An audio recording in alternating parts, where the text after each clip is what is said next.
Breaking बातमी येते। कोल्हापूरमध्ये शिक्षकांचा विराट मोर्चा पाहायला मिळतोय।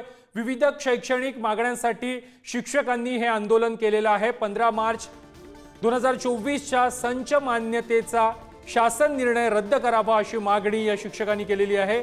कंत्राटी शिक्षक नेमण्याचा आदेशही रद्द करण्याची मागणी या आंदोलकांनी केलेली आहे। ही दृश्य आपण पाहतोय कोल्हापूरमधील आहेत। कोल्हापूरमध्ये शिक्षकांनी हा विराट मोर्चा काढलेला आहे।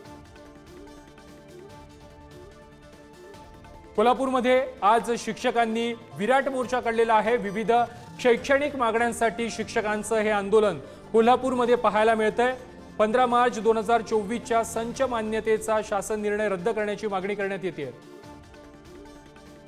या संदर्भात अधिक माहिती देत आहेत आमचे प्रतिनिधी प्रवीण मस्के। प्रवीण, कोल्हापूरमध्ये शिक्षकांचं आंदोलन सुरू आहे। शेकडोंच्या संख्येने शिक्षक हे रस्त्यावर उतरलेत।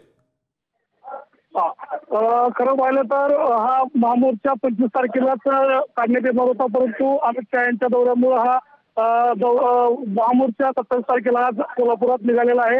जवळपास 10 ते 15 हजार शिक्षक आज रस्त्यावर उतरले आहेत। जुनी पेन्शन योजना लागू करावी, संच मान्यतेचा आदेश रद्द करावा, तसेच कंत्राटी शिक्षक भरती रद्द करावी यासह विविध मागण्यांसाठी शिक्षकांनी आक्रमक होत रस्त्यावर उतरत शासनाच्या धोरणाचा निषेध केलेला आहे।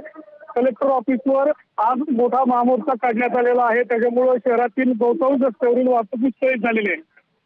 नक्कीच प्रवीण, धन्यवाद तुम्ही दिलेल्या माहिती संदर्भात।